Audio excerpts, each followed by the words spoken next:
Topic is how to improve your AOV and conversion. The definition of AOV, if you run an e-commerce site, is of everyone that spends money, how much does each person spend on average? And conversion is of 100 visitors that come to your website, how many of them actually buy? So, does this work? Yeah.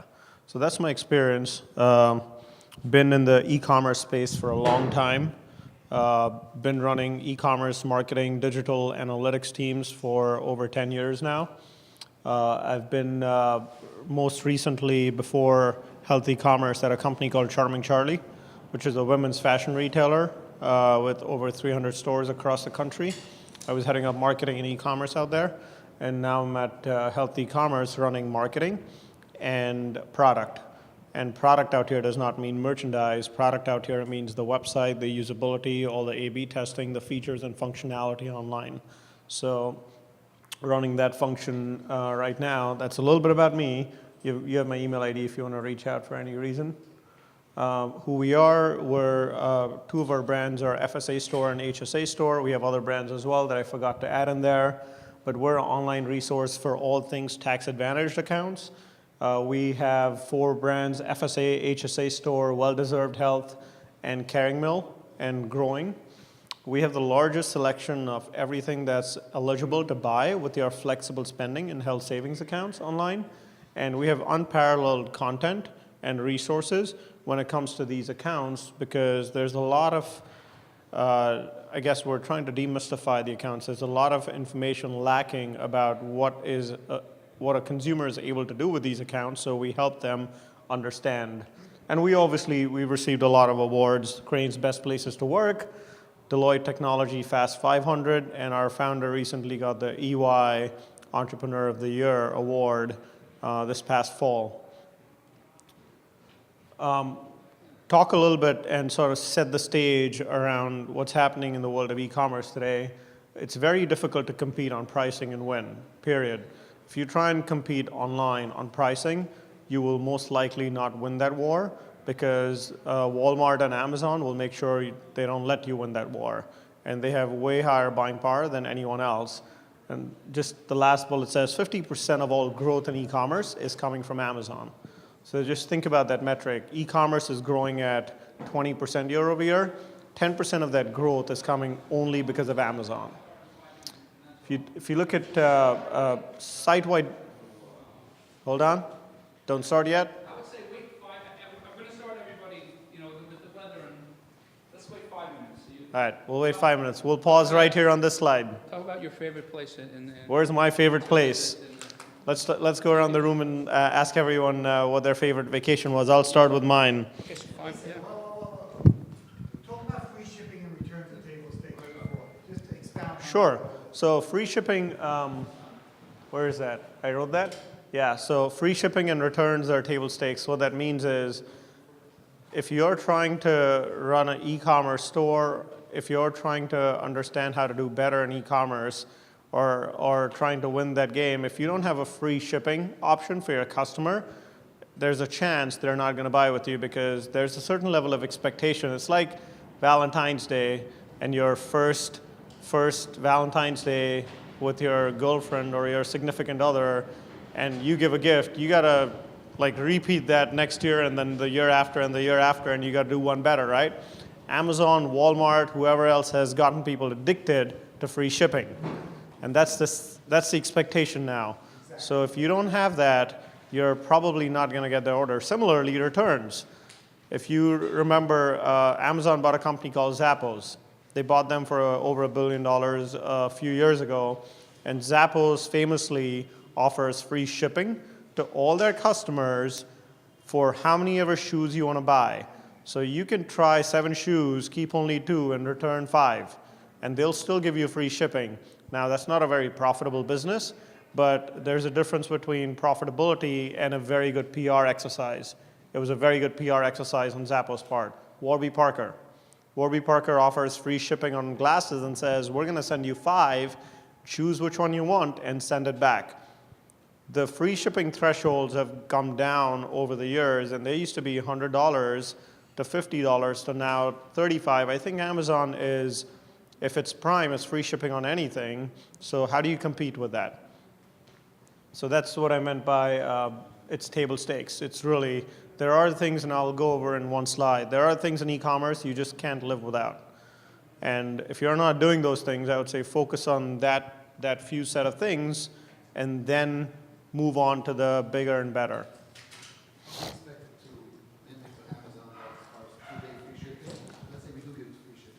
Yeah. I don't think the expectation is that your shipping needs to be 2 days. I think at least to start with, the expectation is your shipping needs to be free, at least for a good customer.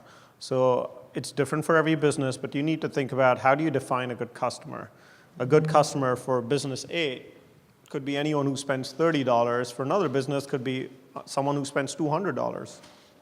So if you look at all of your average order sizes and 70% of them spend over $40, then you know that anyone who spends over $40, and I'm making up a number right now, but there are ways to tell what is a significant threshold to define whether you want to get free shipping or not. That's one way to do it. The other way to do it is look at the unit economics.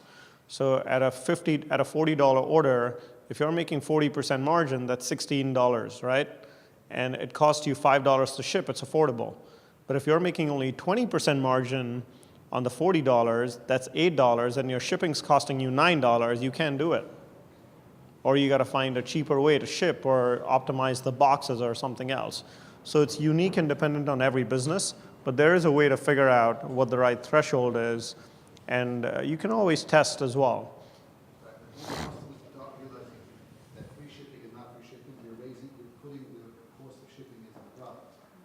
Absolutely. But so I think that's right. Some customers will realize, but we're too close to e-commerce and we know all the details. I don't think I think about it that way.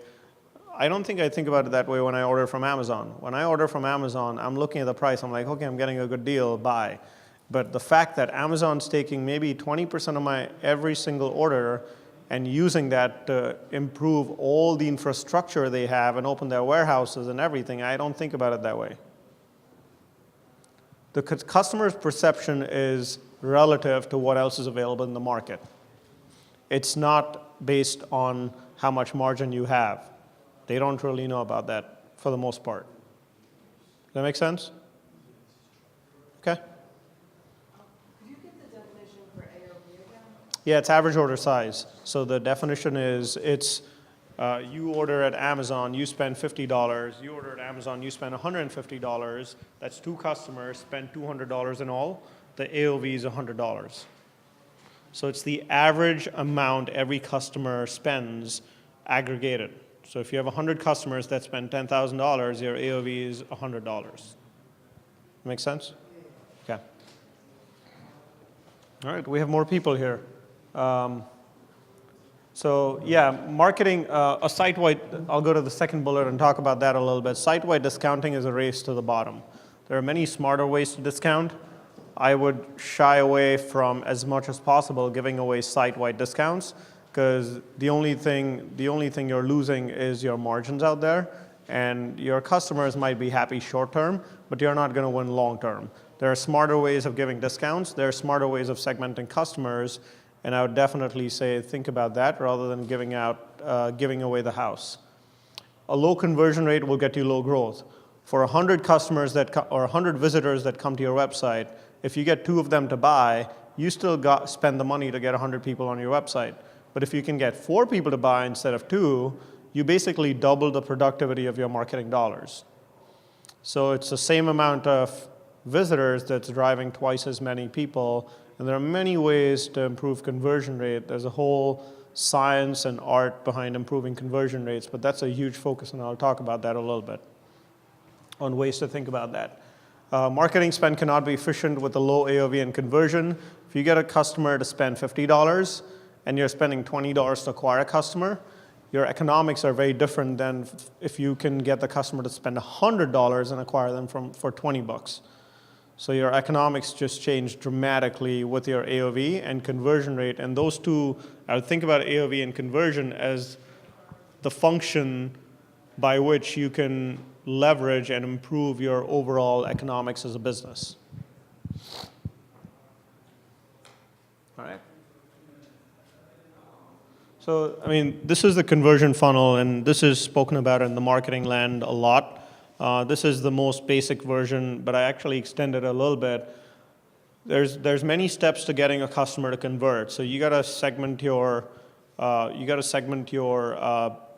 customers and visitors and website experience into different parts. The first part is awareness and consideration. This is when someone finds out about your brand.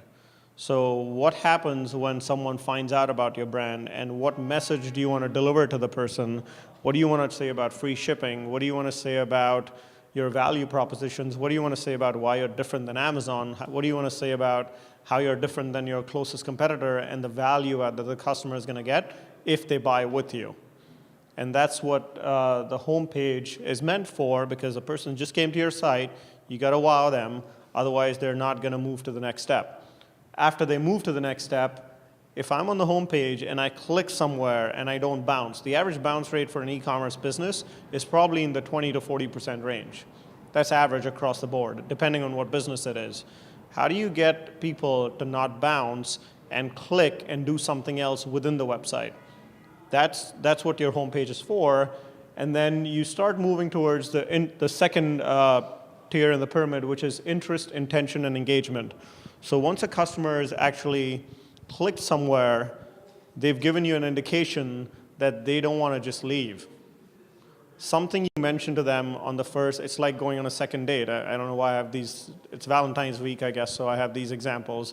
But if you get asked out on a second date, means that you did something right the first time. Similarly, if you did something right on the home page, the customer or the visitor goes to the second page. And now you got to think about, okay, I have grabbed their attention. Now how do I make sure they go from attention to adding stuff to cart to actually buying more and then converting? So for that, you have the category page, the search page, and the product page details. And there's a ton of things that I'll go over you can do on each of these pages to actually improve the customer's experience and convince them to move on to the next step. And then action and conversion. Action is basically when someone adds something to their cart.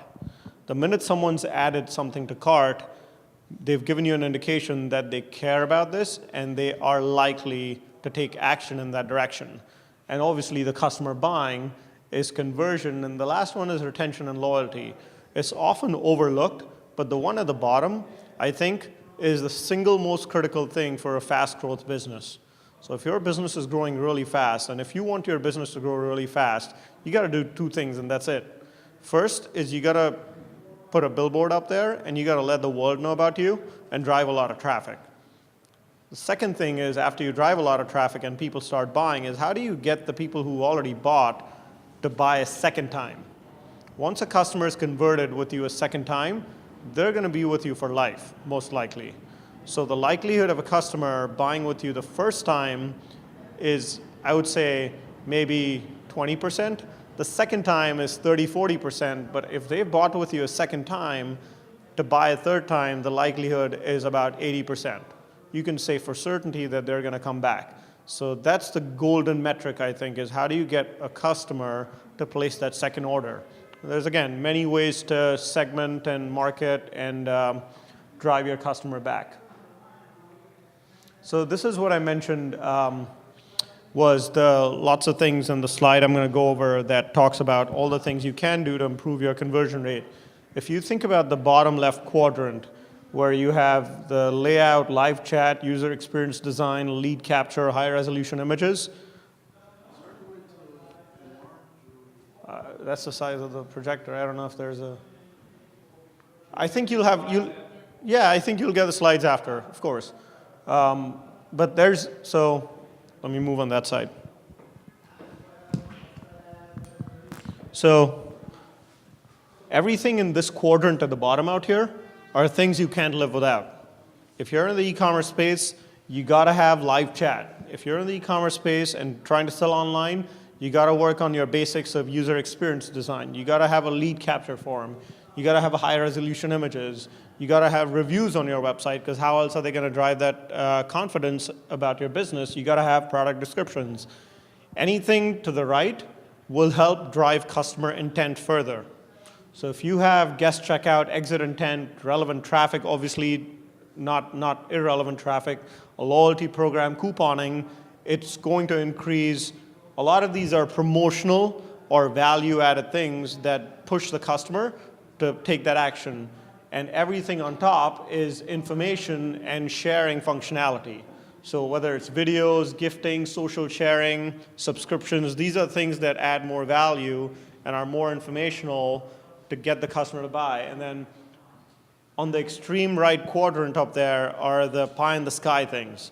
Once you have taken care of everything in the bottom 3 quadrants, aim for everything pie in the sky and have bigger goals, bigger and better goals to get dynamic cart-based offers. What that means is if I have $20 in my cart, give me a separate offer than someone who has $200 in that cart.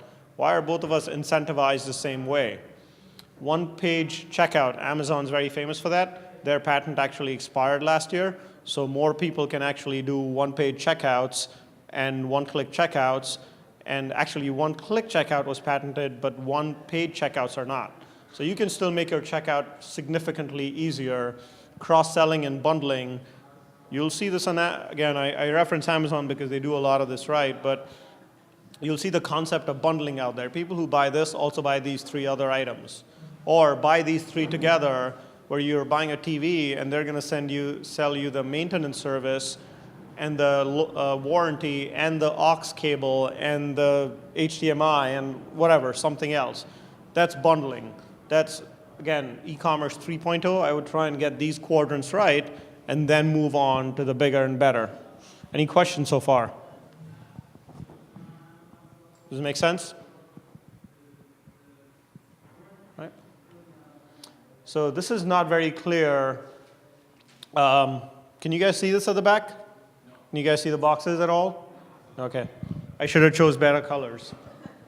You can tell I'm not a creative person, more about data.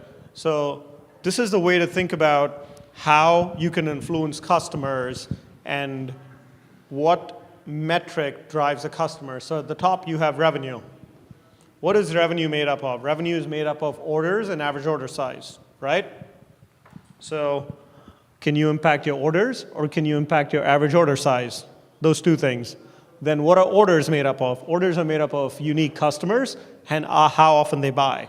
If 100 customers buy 1.5 times each, that's 150 orders. And the reason I talk about this matrix is because you can use this to understand which lever you can pull, and you can almost build a calculator with this in Excel, and with assumption saying, what if I move this metric by 10%? What does that do to my top line versus move that metric by 3%? What does that do to my top line? So this can help you prioritize what are the biggest levers you can pull and what you can actually do to increase your AOV. And the next one is conversions. And your average order size is made up of units and average price per unit. So if your AOV is $100, it could be that people are buying 5 things and each of them costs $20. So the 5 things is the units and $20 is the average price per unit. Or people are buying 10 different things and they're $10 each. So can you get people to buy more expensive stuff, or can you get people to add more lower value items to your cart, is the way to think about this. And then unique customers is new customers and repeat customers. So you got to think about how many of your customers that are buying are new customers and returning customers, because that can tell you a lot about whether your business is fast growth or it's growing slow or it's not growing at all. Because if a business has only repeat customers, it could be that you're a subscription-based business, but your growth rate's sort of flattened out. Versus if you have only new customers, means you're probably growing very fast and you have potential to grow even faster. So what are the facts today? I think this is important to first list out, because once you list this out, you get a true picture of what are the facts and state of the union today in your customer database and on your website, and how do you impact each of these nodes and how do they impact the other nodes. And then obviously build a thesis and test against it. So how I would build an example thesis, let me come up with that. I think I can improve the average order size by segmenting my list 5 different ways and giving a different offer to every customer. If I do that and my AOV goes up by 3%, how will that impact each of these other metrics? Is my supply chain team set up to accommodate for more units in picking and packing? Is my marketing team set up to actually take that many customers and do a lot more CRM with them? That's how I would think about it.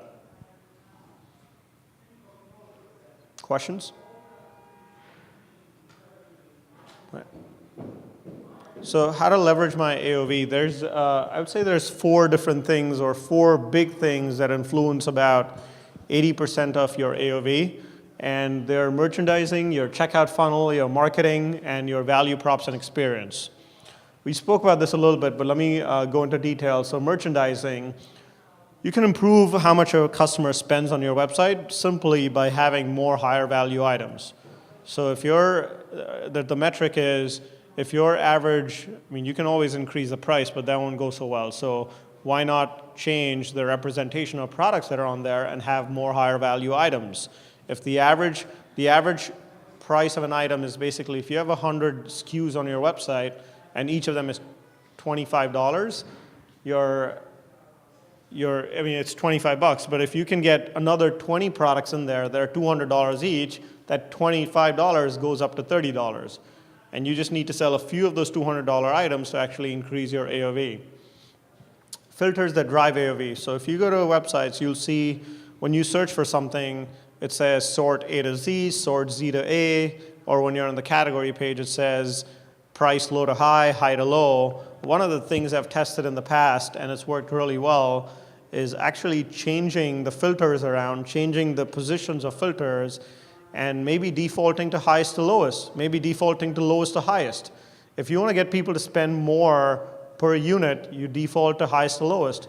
If you want to get the person and the customer to actually add more stuff to their cart and lower value items, default to lowest to highest.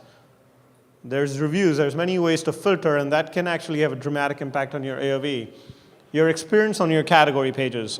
Can a person add stuff to cart from the category pages, or do they need to go into the product page to actually add something to cart? That influences your AOV, because if I have to go to the product detail page, you've now not exposed me to 20 other products. But if I'm able to add from the category page itself, I can add 20 products at the same time to my cart. Frequently bought together, I spoke about bundling. It's something similar. It's the ability to buy multiples of products or recommended products that a customer is likely to buy. And there's many tools available online to help you do that. The checkout funnel. Checkout funnel does not start when you've added stuff to cart. The checkout funnel starts on the home page.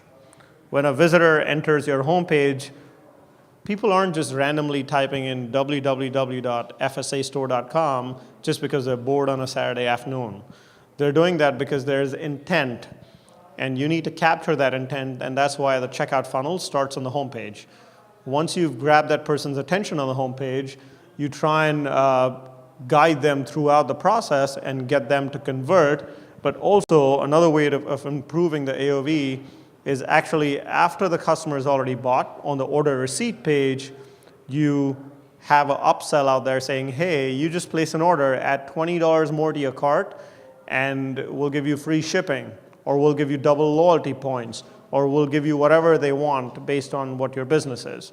But there's many ways of saying, add this extra thing to your cart, and you'll get XYZ. Upsells at each step of the path. We spoke about bundling. We spoke about all things frequently bought together. That's very important. And then cart page. Your cart page is probably the single most important part of your checkout funnel outside the checkout itself. A one-page checkout is very good, but your cart page can be used as a destination to make sure your customer doesn't go back to the home page, doesn't go back into shopping, doesn't drop off, but also at the same time adds more items to cart. There's many effective ways of getting customers to add more to their cart when they're on the cart page. The third one is marketing and data.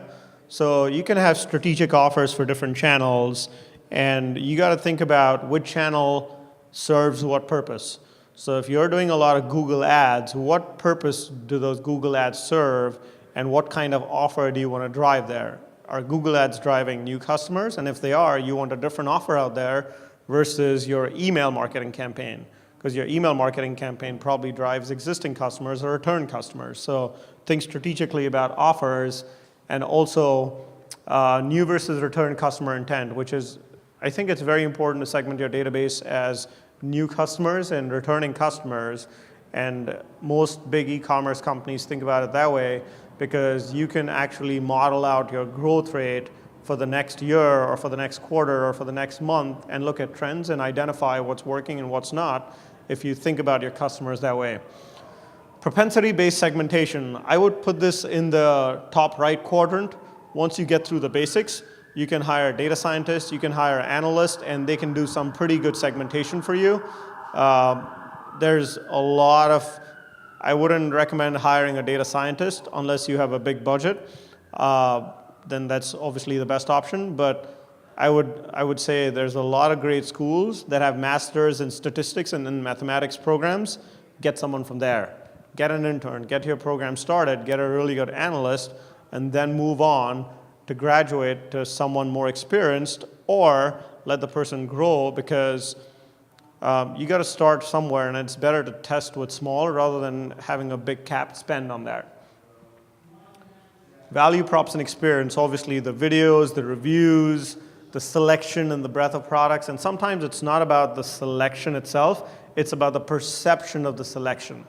Perception is reality, so what are the things you can do on your website to have the perception be that you have too many products and everything relevant on your website? One of the ideas out here is not consolidating your categories into 3 different buckets. How do you categorize and create a hierarchy for your website where you have a lot of different categories and the customer perception is, wow, they have a lot of stuff? You could have cross-pollination between categories, but the customer's perception will be different. Free and expedited shipping, we spoke about that. That's a value prop. It's very important to talk about that. And then ease of adding multiples to cart. I briefly mentioned this on the category pages. If you have one product versus, if on the category page you can allow customers to add to cart versus on product page, it can make a pretty big difference on the AOV. Questions? I went through a lot. Nothing? Go ahead. Oh, I'll take you first.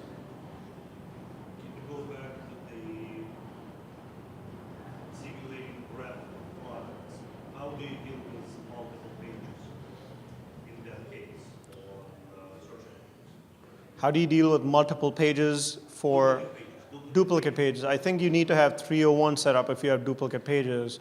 In no instance is a duplicate page a good idea.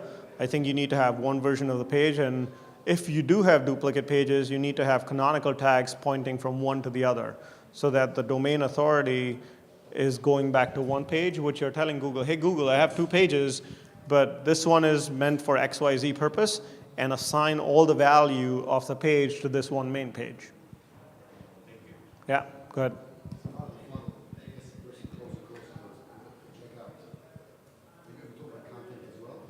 Yeah, I think content is very important, and The question is, when you're creating a web homepage, so if somebody comes into your homepage, you're able to lead them through a funnel to get them down to the product page and then finally checkout. mm-hmm. So you can show them various information, whether it's on the category page. If they're coming in from Google Ads, Yeah. they're clicking on the product itself. They don't have any idea of, there's no benefits that you can tell them. How do you Yeah, that's a good question. So what we do a lot of times is, and you're talking about specifically Google Shopping. For people that are spending money on Google Shopping, the person or the visitor does not go to your homepage. They end up directly on your product detail page. And out there, what you can do is you can use the UTM tags from your Google Shopping campaign, basically the URL that then you can say, and your dev team can do this, they can say, if a person comes from this UTM tag or URL, then show them the value props banner. You can have value props banner end up on product pages. You can have, basically any page can become the home page as long as the messaging is there. So, right, it won't be the optimal experience, but the visitor has given you intent that they care about that product. And if they do the most you can on that product detail page to share as much of the most important messaging. you can with the customer as possible. So if you have a banner, or let's say as a business you have 20 different value props, share the top 5 on that product page that you think are most important to the customer instead of all 20 of them. Because there is limited space, that page serves a different purpose, but it's important to introduce them to the brand and not just the product. Otherwise, they're just transacting with you and you're not building a brand. What's that? What is this banner called? You can have any banner, any messaging on your product detail page. You just stick in your brand message. Sure. I would say stick in your brand messaging out there, and there's many ways to do that. You either do that within the description of the product, because think about what a customer is likely to do when they've gotten to that page. From, I search for a Yamaha bike, I go to a website, I'm obviously going to read the description of the bike. So add elements, sprinkle elements of your brand within the copy of the ad. Sprinkle elements of your brand within the reviews. I don't know how to do that, but there could be some smart ways to do that. Sprinkle in elements of, on the header of the page, a couple of value propositions of why this is a good place to buy everything bikes. Go ahead. Can you talk a little bit more about cart page focus, like as far as how much content should be on there? Like, do you say it's good to have some kind of branding on there, or just minimal, everything focused on the cart? As less as possible, but the most the customers need. And the best way to answer that is to test. There is no one good answer, and I can say a lot of content or little content, but the best way to do is test. And you gotta, I mean, the simplest way to think, I'm thinking about it, is to do a customer survey and ask customers, what is it about my company, what is it about my brand that you care about? And what are the 3 things, 5 things, 10 things that they care about, and talk about that messaging rather than, cart page is not meant to be a place where they read a lot of content. The cart page is meant to be, you've already told me you have interest in this product, now move on and give me a credit card and get on to the next step. But I'm going to go over conversion and testing slides a little bit. Go ahead. Oh. So is it good to do, let's say, is it important to do upsell on the cart page? And is that better than, let's say, having a mini cart where it drops down? Yeah. Most people bypass the cart page, just go to a mini cart. Is there anything? I would say it's different for every business. Again, I would say test that. So what you can do, a simple way to do that is when someone adds something to cart, so there's a few things that could happen. I add something to cart in business A's website, and I could automatically be directed to the cart page. Business B's website, if I add something to cart, they're going to leave me on that page and they're going to drop that down. If I add something to cart on business C's website, they could have a modal that pops up saying, are you also interested in these other products? So there's many ways to skin the cat. I would say think about what your customer cares about based on your data and your web analytics. And after that, start testing the most likely approach to win. Go ahead. Oh, sorry. I was gonna ask, you wrote like selection of products. It's better to have like more products on your page and like expand those products out, like variations. Like if you have a product that's red, can you Yeah. just have like separate? So that's actually a debate I've heard before, and I don't have the best answer to that, except for saying one of them drives the perception of quantity and selection, and the other of them is actually easier for the customer. I'm leaning in the direction of easier for the customer is better, but you got to think about it. Depends again, and exactly.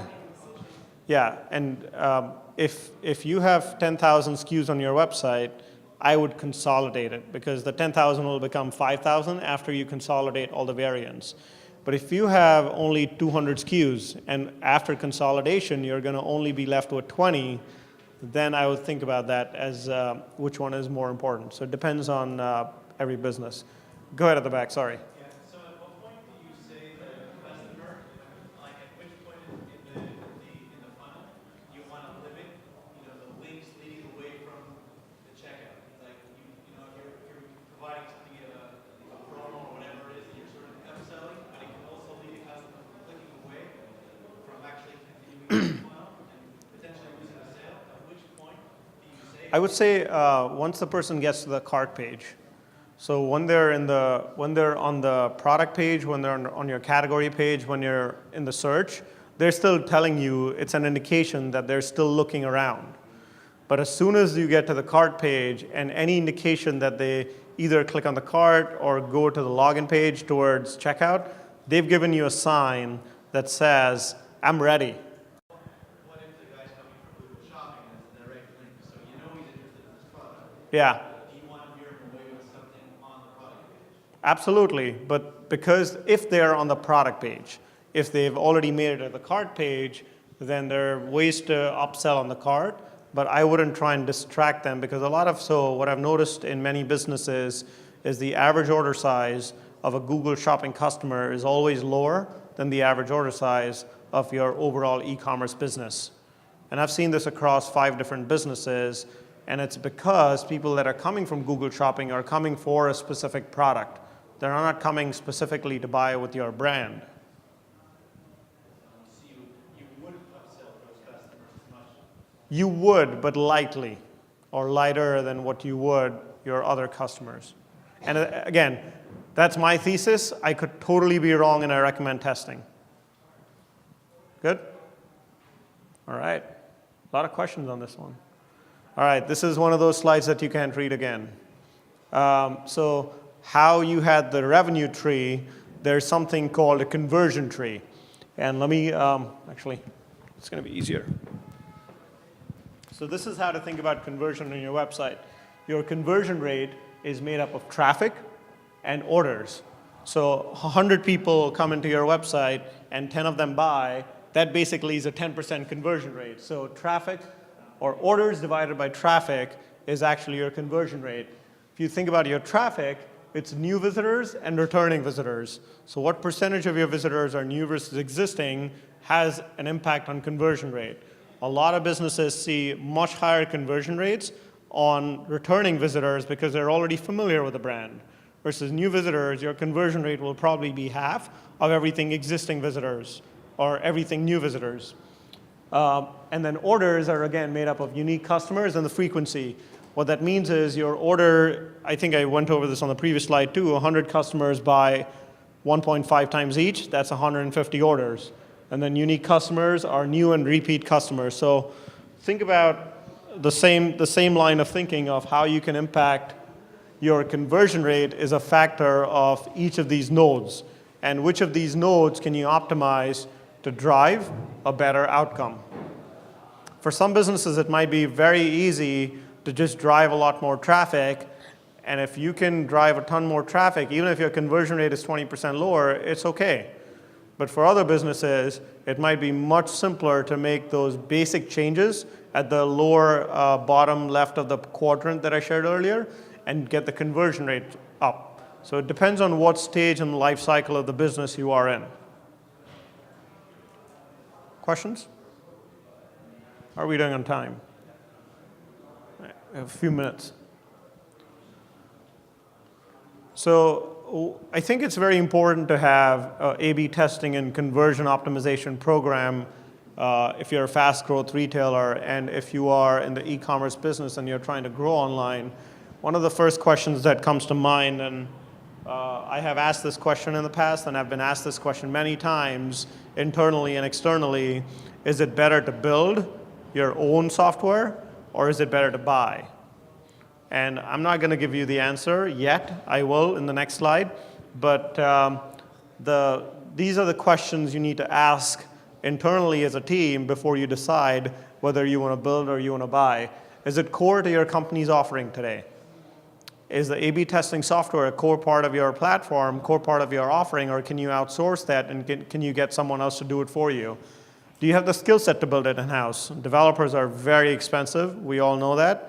And would they rather work on this? And how important is this versus 10 other projects that will alleviate customer pain points? Well, do you have the resources to maintain it in-house? Building something is great, but maintaining it is a lot more difficult than just building it. So I would think about how easy is it to actually maintain it long-term versus a third party actually maintaining it for you and you getting the benefit of all of that.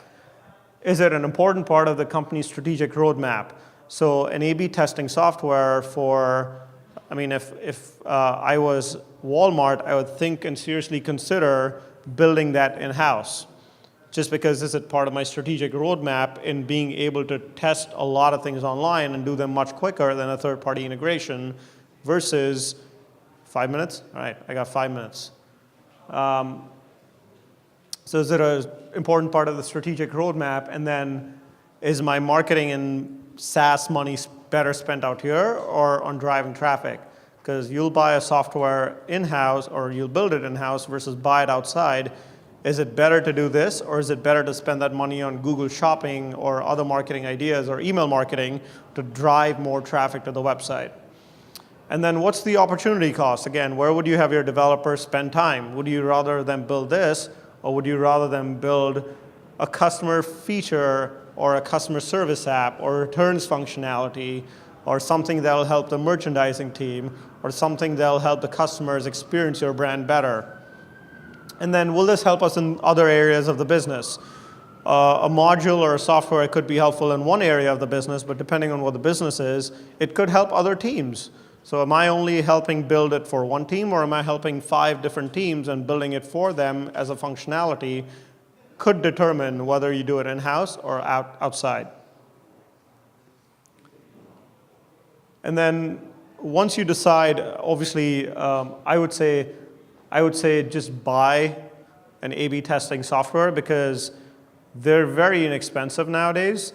And the cost of doing it in-house, the cost of maintaining it in-house, the cost of a developer, the opportunity cost of doing this inside is extremely high.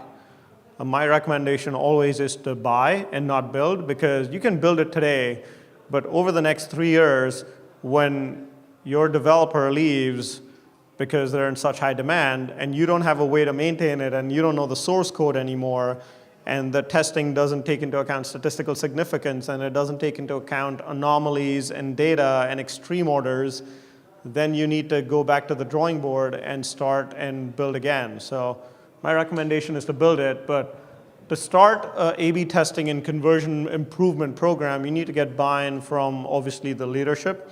Once you have buy-in from the leadership and you buy something, create a task force. So at many companies, we've always had a team that's responsible for all things A/B testing and all things website.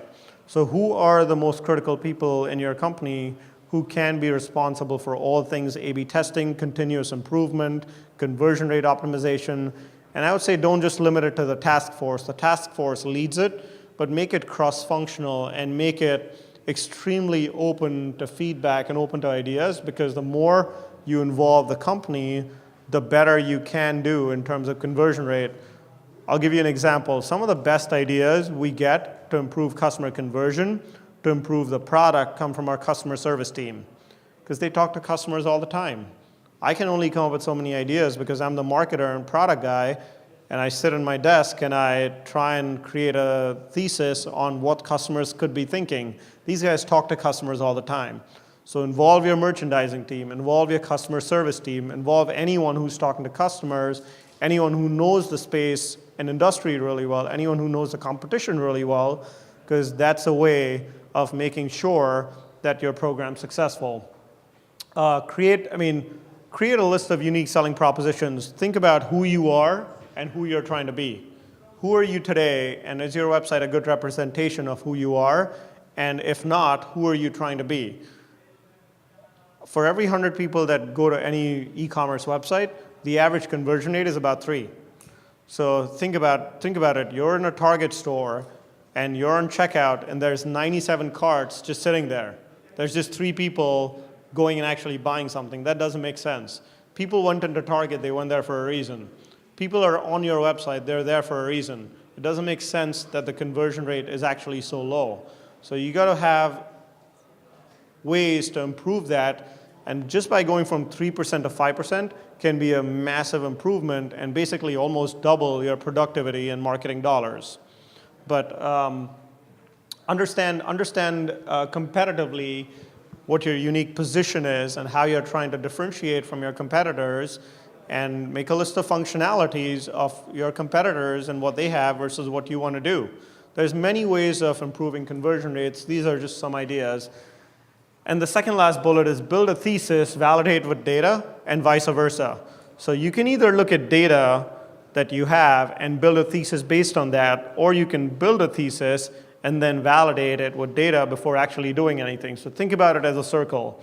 It's sort of a chicken and egg where your thesis can come first, then can be validated with data, or you just look at data, come up with a thesis, which we do all the time, and then say, is this thesis correct or not? Let me put it to test. But you need to have a continuous engine of coming up with thesis. That's why you need to involve across teams, everyone, to make sure everyone's participating.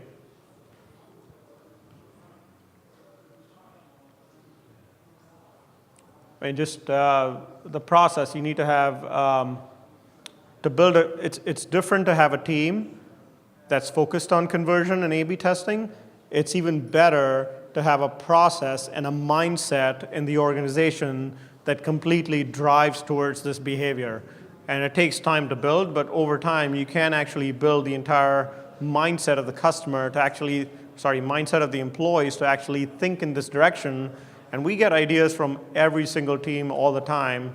Hey, can we test this? Why don't we try that? The cart page has this, the customer complained about that, or we got so many people abandoning this page, why don't we try that? Why isn't there better integration from content to commerce? Why aren't there videos on these categories versus on that? Like, the ideas come from everywhere. So it's very important to have collaboration with internal, external stakeholders and accountability. The accountability is important because if you don't measure, you don't know what's working, and the others on the team don't know what's working. So I would say share as much as possible and share with everyone what's working, what's not working, and actually, it shows that you care, and it shows that you value their opinion. And then a feedback loop. A feedback loop's important, and you just gotta learn, iterate, nonstop. That's basically how you improve conversion rate.